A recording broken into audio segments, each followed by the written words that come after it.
LS मराठीमध्ये आपलं स्वागत। सुरुवातीला पाहूयात हेडलाईन्स। देशभक्तीची भावना घराघरात पोहोचवण्यासाठी सिंधुदुर्ग जिल्ह्यातील सावंतवाडी शहरात हर हर तिरंगा रॅलीत नितेश राणे, दीपक केसरकरांसह शेकडो नागरिकांचा सहभाग।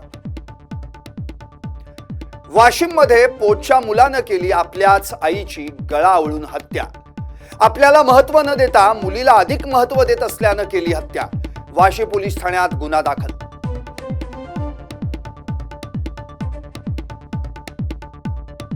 अमरावती जिल्हाधिकारी कार्यालयासमोर विदर्भवाद्यांचा एल्गार। लोकसेवा काँग्रेसच्या वतीनं विदर्भ राज्याच्या निर्मितीसाठी एक दिवसीय अन्नत्याग आंदोलन। पुणे जिल्ह्याच्या खेड तालुक्यातील रस्त्यांवरील खड्ड्यांवर ग्रामस्थांची नाराजी।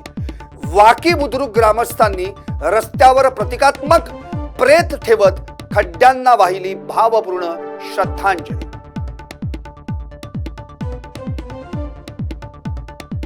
गडचिरोलीत सर्पदंशानं अनुदानित आश्रमशाळेतील 3 विद्यार्थिनींचा मृत्यू। धानोरा तालुक्यात खळबळ, आणखी काही विद्यार्थिनी रुग्णालयात दाखल। भटक्या कुत्र्यांची दहशत।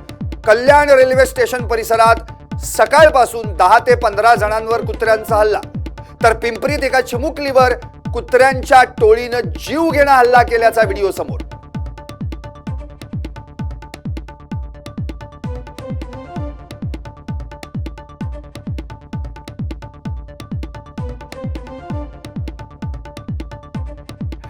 सविस्तर बातम्यांपूर्वी आता आपण जाऊयात एका पत्रकार परिषदेकडे। अर्थात दत्ता भरणे बोलतायत, पीडीसीसी बँकेची पत्रकार परिषद मध्ये कुणी कुठल्या पक्षाचा असला, दुधात भेसळ करणारा कुणी असला तर त्याच्यावरती निश्चित प्रकारे शासन कठोरात कठोर कारवाई करेल। कधी आपण हे चेक ठेवलं का? एवढं दुधाचं संकलन होतं आणि एवढं दूध मार्केटमध्ये येतं कुठून? हे 100% या बाबतीमध्ये निश्चित प्रकारे या बाबतीमध्ये आता सरकार पाठीमाग कदाचित थोडं हे झालं असेल, पण इथनं पुढे नक्की या बाबतीमध्ये लक्ष देईल। कारण का शेवटी हे दूध लहान मुलांना, गरोदर मातांना, आमच्या वयोवृद्ध ज्येष्ठांना ते दूध पितात आणि त्यातनं त्यांना कुठंतरी त्यांचं आरोग्य चांगलं राहावं त्यातनं हे करत असतात। परंतु असं जर कोणी करणार असेल तर नक्की एक ते चुकीची गोष्ट आहे आणि मगाशी म्हणल्याप्रमाणे अशा लोकांना कुठंतरी ठेचून काढलं पाहिजे। पॉलिटिकल प्रेशर सुद्धा दिसतंय पोलिसांवर, काही म्हणजे अटक करायला उशीर सुद्धा झाला। या बाबतीमध्ये राष्ट्रवादीची असल्यामुळे तुमच्या या बाबतीमध्ये राज्याच्या मुख्यमंत्र्यांनी, दोन्ही उपमुख्यमंत्र्यांनी यांनी जाहीर केलेलं आहे, या बाबतीमध्ये आम्ही कुणाचाही, तो कुठल्याही कार्यकर्ता पक्षाचा असला, कुठलाही किती मोठा नेता असला, त्याच्यावरती आम्ही कारवाई करू आणि त्याप्रमाणे आज कारवाई केलेली आहे। यातला जो आरोपी आहे सुशांत हिंगे, याचे जे काका आहेत विष्णू हिंगे, हे कात्रज दूध डेअरीवरती संचालक म्हणून देखील अध्यक्ष म्हणून काम पाहिलेलं आहे। तर मग याचा अर्थ कात्रज दूध डेअरीज मध्ये देखील अशा पद्धतीने हा सर्व कारभार सुरू आहे का? नाही, कात्रज दूध डेअरीची तपासणी पण झालेली आहे, तपासणी पण केलेली आहे। या बाबतीमध्ये कात्रज दूध डेअरीला माझ्या माहितीप्रमाणे क्लीन चिट मिळालेली आहे। सोनाईचं काय झालं? सोनाईचं मला काय माहिती घेतली नाही, माहिती ऐका ना, मला माहिती मिळाली नाही। आता मी ती एकच सांगितलं ना, जो कोण दोषी असेल, म्हणजे माझं काय म्हणणं आहे, कुठल्या एखादा माझ्या नाही, या बाबतीमध्ये कुणीही जो त्यात दोषी आढळला, तपासामध्ये चौकशीमध्ये दोषी आढळला, त्याला राज्याच्या मुख्यमंत्र्यांनी जाहीर केले, त्याला आम्ही सोडणार नाही।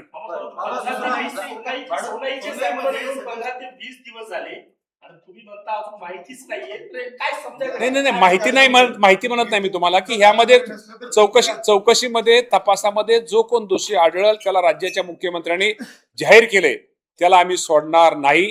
आणि असं सोडणार नाही की परत भविष्यामध्ये असं कुणी हा दुधामध्ये भेसळ करणार नाही।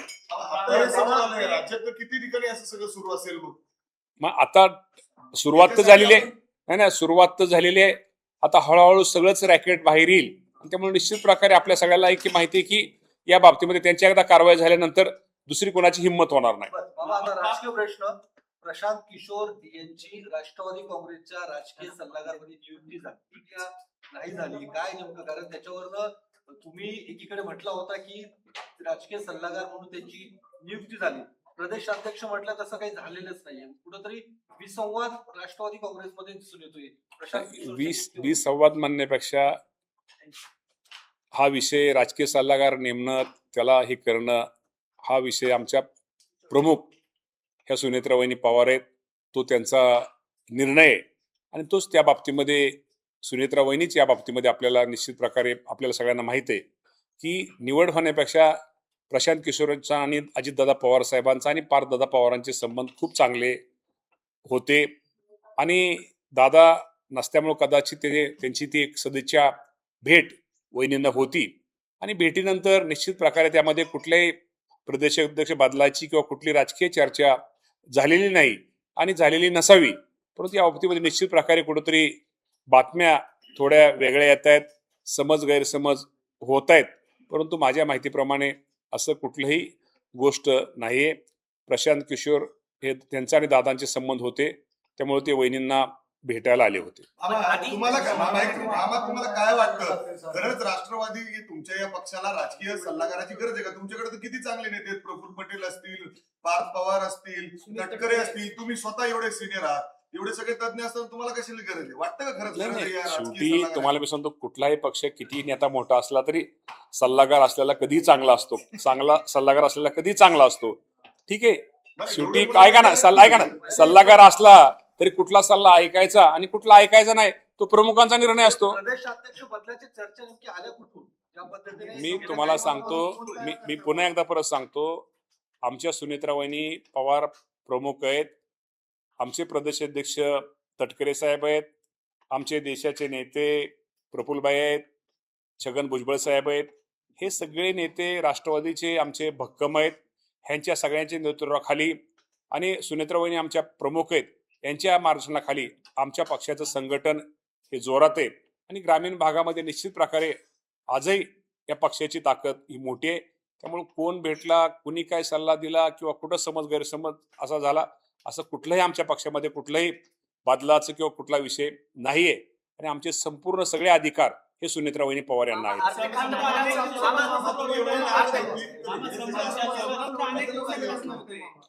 काय सुनील तटकरे यांना पक्षातूनच विरोध होते. भाऊसाहेब गोरे जे एक विधानसभेचे अध्यक्ष आहेत, त्यांनी निवडणूक आयोगाला पत्र लिहिले की तटकरेंची नियुक्तीच ही कायद्याचं उल्लंघन करणारी आहे. म्हणजे आता उघड पक्षातून कुणी लिहिलं? भाऊसाहेब गोरे म्हणून एक विधानसभा अध्यक्ष आहेत विदर्भात, त्यांनी पत्र लिहिलेच आहे निवडणूक आयोगाला, जे उघड आहे सगळे. मला वाटत नाही गोरे तो त्यांना अधिकार नाहीये. तो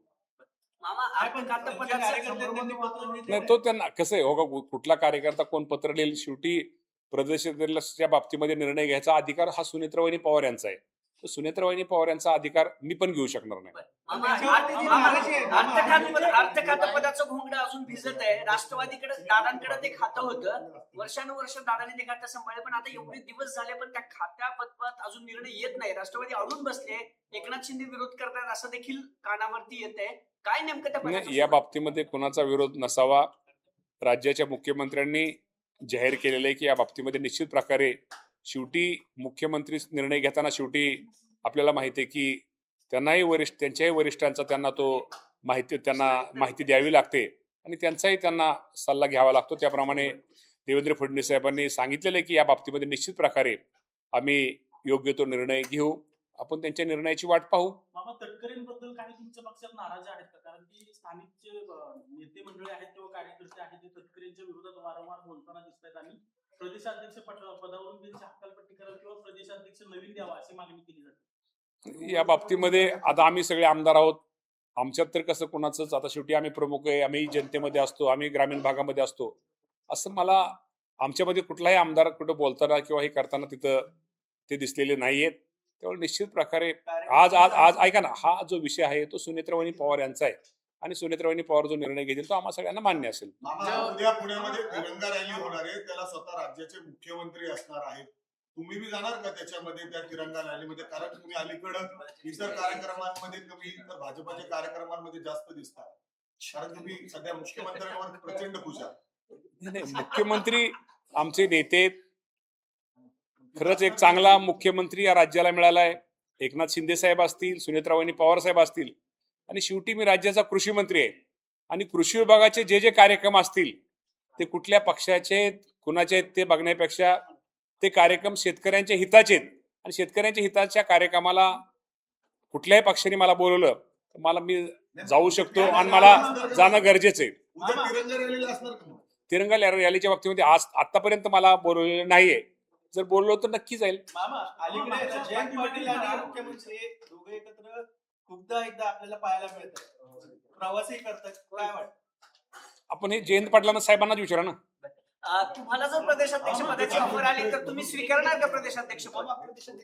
तुम्हाला जर ऑफर आली तर तुम्ही स्वीकारणार का? तुम्ही जुने जाणते नेते आहात, दादांसोबत काम केले, राज्य दोनदा पिंजून काढले तुम्ही, पण जसं नाही पण तुम्ही आमच्या तटकरे साहेबांचं कामकाज इतकं जोरात आहे, इतकं चांगलं आहे, सगळ्यांना बरोबर घेऊन जायचं काम आहे आणि ते असताना तेवढं काम चांगलं असताना आणि हा निर्णय सुनेत्रावहिनी पवार यांचा असताना तुम्ही माझ्या मनात तुम्ही असा प्रश्न न विचारलेला बरा. नाही, गडकरी साहेबांच्या कामाच्या बद्दल आमची तक्रार नाही, पण विविध स्तरातून तुमच्याबद्दल पण मागणी होती ना. मला काहीच माहित नाही. मला तुम्हाला संधी मिळाली तर तुम्ही हा पद घेणार का? मी ऐका ना, सुनेत्रा आपलं तटकरे साहेबांचं काम हे चांगलं आहे आणि आज आपल्याला तटकरे साहेबांची निश्चित प्रकारे खूप त्यांचं आहे. त्यामुळे सुनेत्रा वहिनी पवार या बाबतीमध्ये निर्णय हा सुनेत्रा वहिनी पवारांचा आहे. त्यामुळे तटकरे साहेबांबद्दल कुणाचं म्हणजे आमचं जर कुठल्याच आमदारांची तक्रार नाही. पण अर्थ खातं दिलं तर घेणार का मग? अर्थ खातं जर दिलं तर घेणार का मग? ते पण आता चालू आहे की ते पण आमचा संपूर्ण हा अधिकार सुनेत्रा वहिनी पवार यांचा आहे. मामा गेल्या काही कालावधीमध्ये शरद पवारांनी मोदींची भेट घेतली 2 वेळा. त्याच्यावर पृथ्वीराज चव्हाणांचं असं म्हणलंय की काहीतरी अस्वस्थता आहे आणि या भेटीमागं काहीतरी राजकारण असल्याचा संशय त्यांनी व्यक्त केलाय. आता या बाबतीमध्ये पृथ्वीराज चव्हाण साहेबांनाच तुम्ही ते विचारा.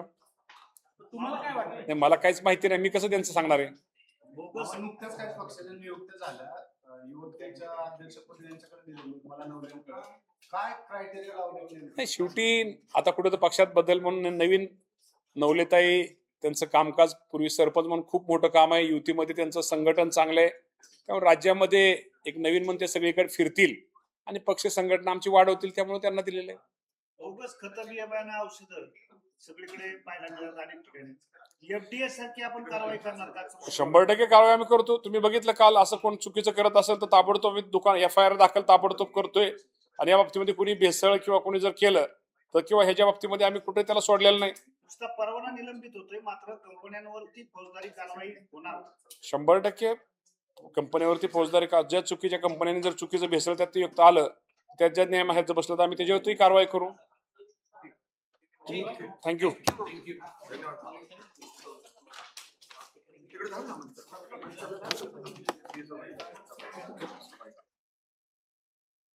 आत्ताच आपण कृषी मंत्री दत्तामामा भरणे यांनी जी पत्रकार परिषद घेतली त्यात त्यांच्या सगळ्या भूमिका ऐकल्या.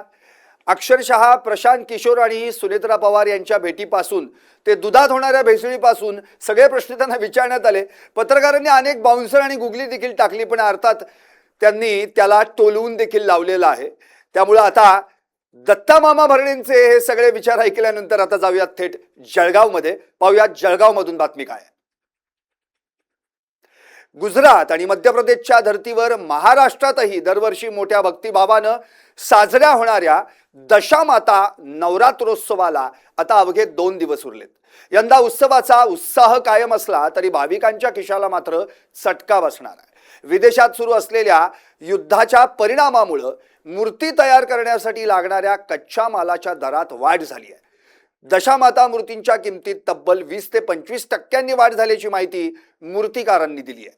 दशामाता उत्सवाची तयारी, मूर्तींची वाढलेली मागणी आणि यंदाचा उत्साह याबाबत आमचे प्रतिनिधी जितेंद्र कोतवाल यांनी मूर्तिकारांशी संवाद साधलाय. ऐकूया. महाराष्ट्र राज्याच्या धर्तीवर महाराष्ट्रात देखील यंदा आणि गेल्या अनेक वर्षांपासून दशमाता हा नवरात्र उत्सव साजरा करण्यात येत आहे. दरम्यान या ठिकाणी गेल्या अनेक वर्षांपासून हा नवरात्र उत्सव दशमाताच्या नावाने या ठिकाणी देखील साजरा केला जात आहे. दरम्यान आपण पाहू शकतो की महाराष्ट्रात देखील गुजरात प्रमाणे यंदा देखील आषाढ अमावस्येच्या दिवशीपासून या नवरात्रोत्सवाला सुरुवात होते.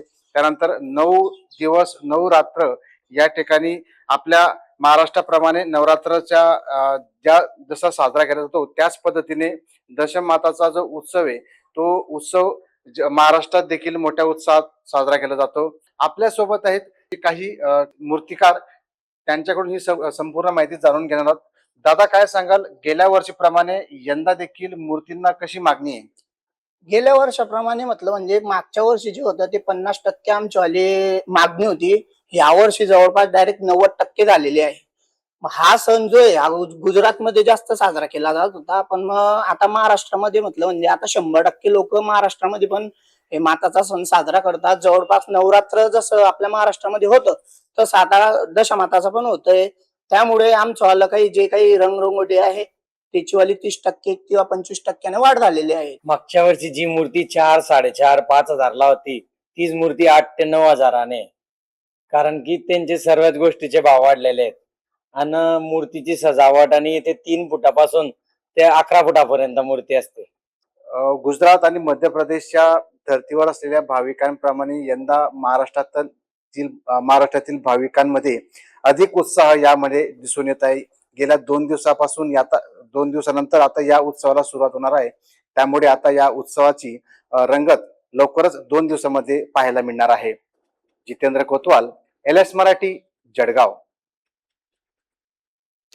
अहिल्यानगरमध्ये धीरज परदेशी हत्या प्रकरणानंतर पोलिसांचा कडेकोट बंदोबस्त तैनात करण्यात आलाय. धीरज परदेशी यांचा मृतदेह पोलीस अधीक्षक कार्यालयावर आणण्याचा इशारा दिल्यानंतर पोलीस प्रशासन आता अलर्ट मोडवर आलंय.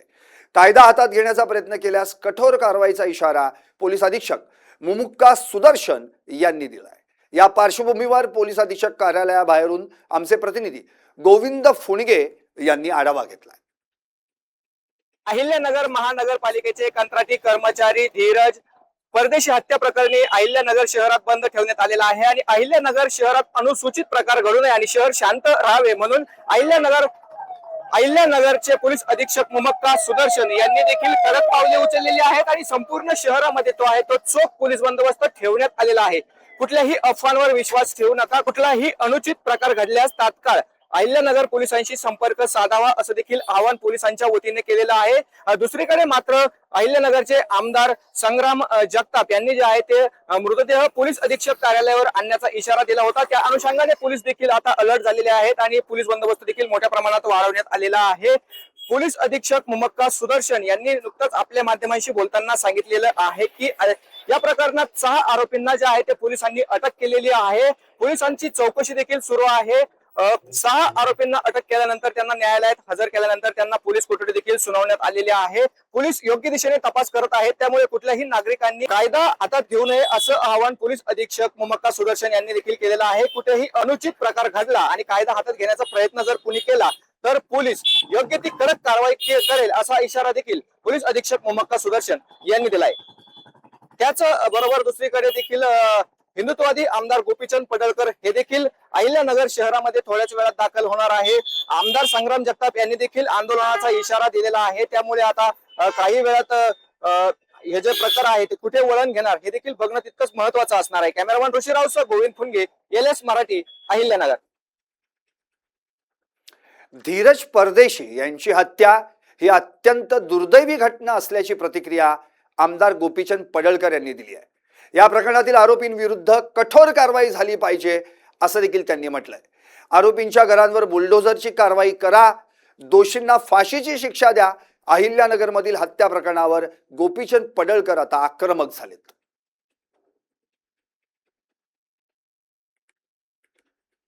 तरी हिंदुत्ववादी संघटना आणि हिंदुत्ववादी कार्यकर्ते देखील आक्रमक झाले. त्या अनुषंगाने आताच आमदार गोपीचंद पडळकर हे देखील अहिल्यानगरमध्ये दाखल झालेले आहेत. कसं बघताय सर या घटनेकडे? बघा, मीच काय, सगळेच लोक या सगळ्या विषयानं संतापलेले आहेत. एक सरकारी कर्मचारी आहे आणि तो मुकुंदनगर एरियामध्ये सरकारी कामासाठी जातोय. त्याच्या कपाळावरचा टिळा बघून त्याला मारहाण केली जाते. म्हणजे पहिलगाम मध्ये धर्म विचारून गोळ्या घातल्या, इथं जर तुम्ही टिळा बघून त्याला मारहाण केली आहे. सरकारी कर्मचाऱ्याला मारायचं कारणच नाही. त्या मारहाणीमध्ये त्याचा मृत्यू झालेला आहे आणि त्यामुळे ही अत्यंत संतापजनक घटना आहे. पोलिसांनी 5 लोकांना अटक केलेली आहे. तर ती 5 लोक कोण आहेत, त्यांचा या सगळ्या घटनेमध्ये त्यांचा रोल काय आहे, मुख्य भूमिकेत कोण आहे, याचा प्लान कुणी केलेला आहे, मुख्य आरोपी कोण आहे, त्याच्याबद्दल लोकांच्या कुजबूज सुरू आहे. तो मुख्य आरोपी कधी अटक करणार आहात? हे सगळे आरोपी अटक करून तात्काळ ह्याला फासावरती जाण्याच्या दृष्टिकोनातून तुम्ही काय प्रयत्न करणार आहात की ज्याचा निष्पाप माणसाचा तुम्ही बळी घेता, तुम्हाला फासावर चढवलं पाहिजे? मुकुंदनगर एरियातले हिंदू गेले कुठं? मागच्या 10 वर्षातला तुम्ही अभ्यास करा, 20 वर्षातला अभ्यास करा. हे काय पाकिस्तान नाही ना. मुकुंदनगर मध्ये जे हिंदू बहुल एरिया होता तो आता अल्पसंख्याक झाला. बोटावर मोजणे इतकी घरं तिथं राहिली, ती घरं गेली कशी? त्याला कोणी त्रास दिला? त्यांची हॅरेसमेंट कोणी केली? त्यांची घरं यांनी विकत घेतली का दाब देऊन घेतली? याची सगळी चौकशी झाली पाहिजे ना. आज हे प्रकरण वरवरचं दिसतंय, एवढं सोपं नाही आहे. आणि म्हणून जो आमचा सहकारी धीरज परदेशी याचं यामध्ये निधन झालेलं आहे, त्याला न्याय मिळण्याच्या दृष्टिकोनातून पोलिसांनी प्रयत्न करावा. ह्या सगळ्या लोकांना कठोरातली कठोर शिक्षा द्यावी आणि त्यांची सगळी घरं बुलडोजरला पाडून टाकावीत. त्यांनाही बेघर करून टाका ना. त्याला कळावं तुमची पोरबाळ निवांत राहणार आणि तुम्ही त्याला त्यांच्या पोराबाळांना असं हे करून टाकणार, त्यांना घरात कुणीच सारा नाही अशी परिस्थिती करून टाकणार. असं कसं चालेल? आणि म्हणून या संदर्भातली मागणी करण्यासाठी आज आम्ही अहिल्यानगरला आलोय. 6 आरोपींना पोलिसांनी अटक केलेली आहे. पोलीस योग्य दिशेने कारवाई करते असं पोलीस म्हणले. शांतता राखा, कायदा सुव्यवस्था. पोलीस आमचे मित्रच आहेत. पोलिसांच्या संदर्भामध्ये आमची काही दुश्मनी नाही आहे, परंतु हे वरवर दिसतंय असं प्रकरण नाही. पोलिसांनी खोलात जावं. मुख्य आरोपी कोण आहे त्याची चर्चा लोकांच्यात कुजबूज सुरू आहे. तर तो कोण आहे बघा ना, शोधा, पकडा, त्याला आतमध्ये टाका. याच्या पाठीमागं काय षडयंत्र आहे, कशासाठी त्याला मारलं, हे सगळं बाहेर येऊ द्या लोकांच्या समोर. याबाबत आता गृह विभागाने देखील गंभीर याची दखल घ्यावी असं देखील आपल्याला वाटतंय का? गृहमंत्र्यांशी काही चर्चा झाली? नाही, माननीय मुख्यमंत्री महोदयांशी माझी चर्चा नाही, पण उद्या मी मुंबईला गेल्याच्या नंतर ही सगळी बाब त्यांच्या कानावरती घालणार आहे. काय भूमिका असणार आहे? आमची भूमिका हीच आहे की ह्या सगळ्या हरामखोरांना तुम्ही फाशीची शिक्षा व्हावी या दृष्टिकोनातून सगळ्यांनी तपास करा. लवकरात लवकर याची कारवाई झाली पाहिजे, म्हणजे आणखी जी 4 प्रकरणं पुढे घडणार आहेत ती प्रकरणं थांबतील. मुलींच्या बाबतीमध्ये बरेच प्रकार घडतायत, त्याच्या संदर्भामध्ये जरा वचक बसेल अशी जर प्रकरणं आपण लावून धरली तर समाधान पण जागरूक झालं पाहिजे. मला अहिल्यानगरच्या लोकांचं अभिनंदन करू वाटते. काल पण त्यांनी बंद ठेवला, आज उत्स्फूर्तपणे बंद ठेवलेला आहे. लोकांच्या मध्ये जागृती व्हायला लागलेली आहे. नक्कीच अशा घटना घडू नये म्हणून आरोपीवर कठोर कारवाई करावी, आरोपीचं घर बुलडोझरने पाडले आणि त्यांना फाशीची शिक्षा व्हावी अशी देखील मागणी आमदार गोपीचंद पडळकर यांनी केली. कॅमेरामन ऋषी राऊतसह Govind Phunge, LS Marathi, Ahilyanagar. Ethanol policy विषयी सरकारचा पुरेसा अभ्यास नाही अशी प्रतिक्रिया RTI कार्यकर्ते विजय कुंभार यांनी दिली आहे. इथेनॉल पॉलिसीमधून शेतकऱ्यांचा काय फायदा झाला असा सवाल देखील कुंभार यांनी विचारलाय. भारताच्या इथेनॉल कार्यक्रमात उद्योगाची फसवणूक या विषयासंदर्भामध्ये बोलताना इथेनॉलमुळे साखर कारखाने सुद्धा प्रदूषित झालेत असं कुंभार यांनी म्हटलंय. शेतातून ऊस जातो म्हणजे ती कांडकी जातात, तेवढ्याचाच जो काही मोबदला मिळतो तो शेतकऱ्याला मिळतो. बाकीचा मोबदला कारखानेवाले आणि हे आता इथेनॉल बघायला घेऊन जात आहेत. या संपूर्ण प्रक्रियेमध्ये जो मूळ उत्पादक शेतकरी आहे त्याच्या हाताला मात्र काही लागत नाही, त्याला नागवलंच जात आहे. म्हणून ज्यांचा पाठिंबा आहे त्यांनी स्वच्छ शब्दात आमच्या समोर यावं, आम्हाला सांगावं की नाही तुम्ही चुकताय, अशा पद्धतीने इथेनॉलमुळे शेतकऱ्यांचा फायदा होतोय. आम्ही आमची वाक्य मागे सुद्धा घेऊ, परंतु अभ्यासासह पुढे या. मी आता 10 वर्षाचा डेटा दिलाय, हा पार्लमेंट मधून मिळालेला डेटा आहे गेल्या 2-3 वर्षापूर्वीचा, जे काही मी तयार केलेला डेटा नाहीये. आणि पुढे काही शेतकऱ्यांना मिळणार आहे का? आत्ताच उत्पादन एवढं कमी झालंय, हळूहळू ते संपणार आहे. कारण धान्यापासून जे उत्पादन होतं त्याच्यामध्ये हे दलाल आणि हे उत्पादक आहेत त्यांचा फार मोठ्या प्रमाणावर फायदा आहे. हिंगोलीच्या कळमनुरी तहसील कार्यालयावर शेतकऱ्यांनी अर्धनग्न आंदोलन करत मोर्चा काढला. 2025 मध्ये शेतीच्या नुकसानीपोटी मिळणारं अनुदान पात्र शेतकऱ्यांना न देता दुसऱ्यांच्याच नावावर लाटल्याचा आरोप या आंदोलकांनी केलाय. संबंधित प्रकरणाची चौकशी करून दोषींवर गुन्हे दाखल करावेत अशी मागणी शेतकऱ्यांनी तहसीलदारांकडे निवेदनाद्वारे केली आहे. न्याय मिळेपर्यंत आंदोलन सुरूच ठेवण्याचा निर्धार या शेतकऱ्यांनी व्यक्त केलाय. याचाच आढावा घेतलाय आमचे प्रतिनिधी गजानन पवार यांनी. कळमनुरी तहसील कार्यालयावर आज शेतकऱ्यांनी आंदोलन सुरू केलेलं आहे. अर्धनग्न आंदोलन केलेलं होतं. आज जर बघायला गेलं तर या ठिकाणी शेकडोच्या वर शेतकरी जे आहेत या ठिकाणी आलेले आहेत.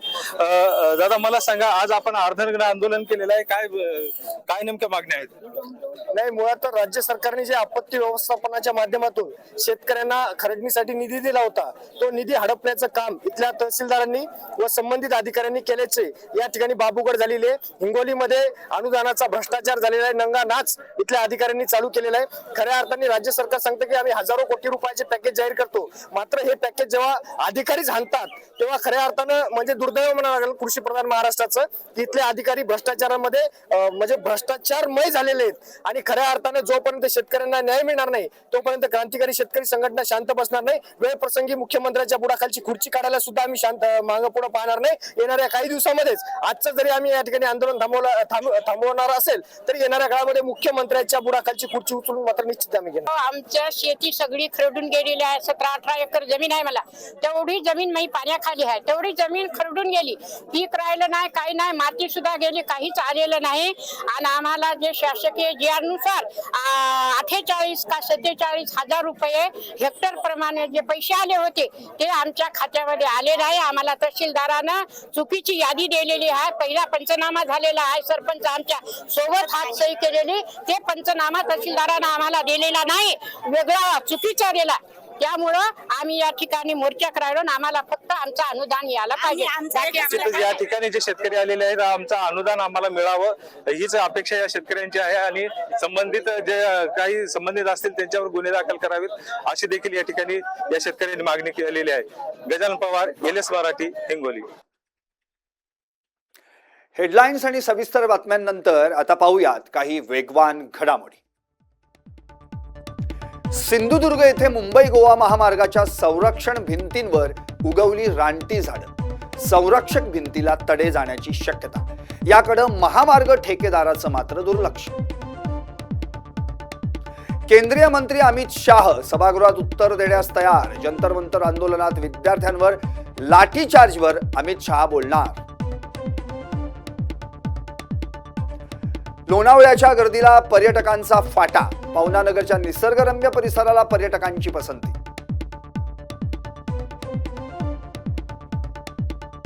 धाराशिवमध्ये अल्पवयीन मुलीवर लैंगिक अत्याचार झाल्याची धक्कादायक घटना. तुळजापुरात तरुणाविरुद्ध पोक्सो कायद्यान्वये गुन्हा दाखल. अमरावतीत कामगार किसान मोर्चाचे जेल भरो आंदोलन. 4 श्रमसंहिता रद्द करण्यासह 16 मागण्यांसाठी केंद्र सरकार विरोधात जोरदार आंदोलन. हजारो कामगार शेतकरी रस्त्यावर.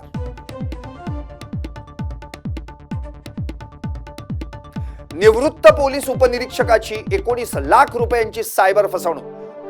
PFI सोबत तुमचे संबंध असल्याचं कारण देत सायबर चोराकडून फसवणूक. पुढील तपास सुरू. आयटक आशा गटप्रवर्तकांचा आज देशव्यापी संप. 23 मागण्यांसाठी ठाणे जिल्ह्यातून निवेदन. केंद्र सरकारनं लागू केलेल्या 4 कामगार विरोधी श्रमसंहितांचा निषेध. पुण्याच्या दौंडमध्ये एकाच रात्रीत दुहेरी घरफोडी. सुमारे 9,85,000 ऐवज लंपास. बंद घरांचा मागोवा घेऊन चोरट्यांचा डाव. पोलिसांकडून गुन्हा दाखल. सातारा शहरात कुख्यात गुंडाकडून गावठी पिस्तुलासह 3 जिवंत काडतुसं जप्त. आरोपी पोलिसांच्या ताब्यात. यापूर्वी आरोपीवर 7हून अधिक गंभीर गुन्हे दाखल. पुढील तपास सुरू.